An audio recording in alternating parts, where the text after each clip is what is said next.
Welcome to our live training session number 40, part 2.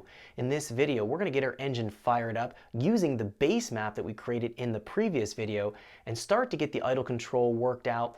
Also taking a look at doing our mass airflow calibration process for doing the part throttle and wide open throttle areas of operation. We're going to have a lot of things to cover, so let's jump into our live training session so we can get started. Welcome back to our live training session here with our GMC Yukon. In the last video, we read the file out of our ECM and TCM. We made modifications, we flashed them back. Now we're ready to fire it up and begin our actual tuning process. Between filming from the last video and this video, I did save my calibration as a different file name. I saved it now as Dyno Calibration 1. I didn't want to oversave on top of that original. I mentioned that in the last video.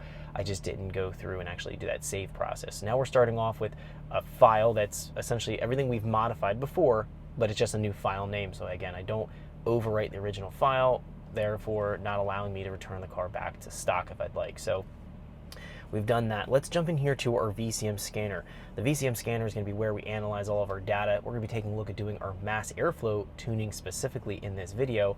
We're going to find here that we're going to be using the MAF closed loop, taking a look at the short and long-term fuel trims plotted against our MAF curve. We're also going to take a look at our MAF air fuel error. That's going to be taking a look at the wideband and comparing it to our commanded air fuel from the power enrichment when we go into open loop, and seeing how much we're off, and we need to update our tables by that much. So these are going to be used for two different purposes. Now we went over this in the training course, but we're just going to be doing this obviously here so you can see that cause and effect. When we do our full throttle tuning, we're also going to take a look at our spark timing, figure out where our spark timing is coming from, and modify it if we can gain any power. So we'll just kind of see, again, all that cause and effect of changing things here. I do have, looking down here on my MPVI cable, I have my MPVI Pro.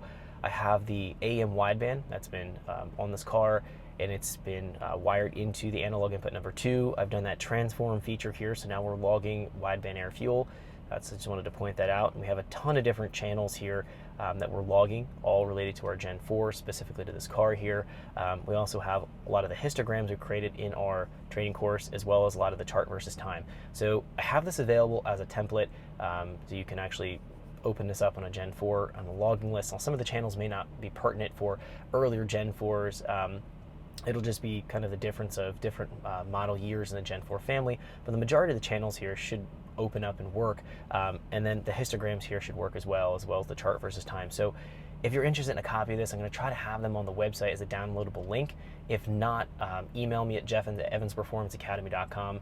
I can get you all of the different layouts here, save you a bunch of time. It's basically what we've covered in the training course. So let's go here and connect to the vehicle, and we're going to be establishing our different PID channels, making sure that it's going to recognize the vehicle we're working with right now, which is again a 2008 GMC Yukon with the 5.3 liter.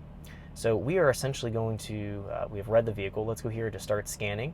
We should see our channels here start to appear. We see our data start to come up here.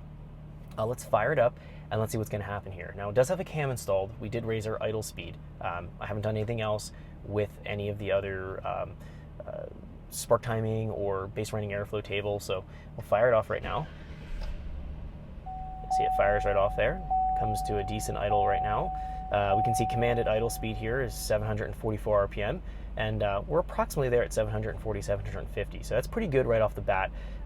We can see here we have our O2 trim data here, short and long-term trims.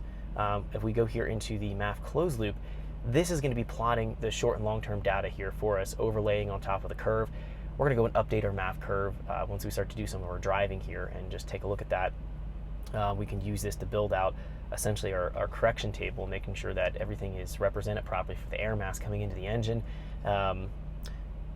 Taking a look at this specifically, as we were kind of talking about the idle, I wasn't sure how it was going to idle in the stock configuration. I idled about 600, 550. Thanks for checking out our teaser clip. If you want to see the rest of this video and more than 500 hours of current EFI training we have to offer, make sure you click right here. If you want to go and check out more teaser clips from this training course, click here, and you don't want to miss any of the videos we're going to be releasing on this channel, so make sure you subscribe and click here. Thanks for watching, and I'll see you guys later.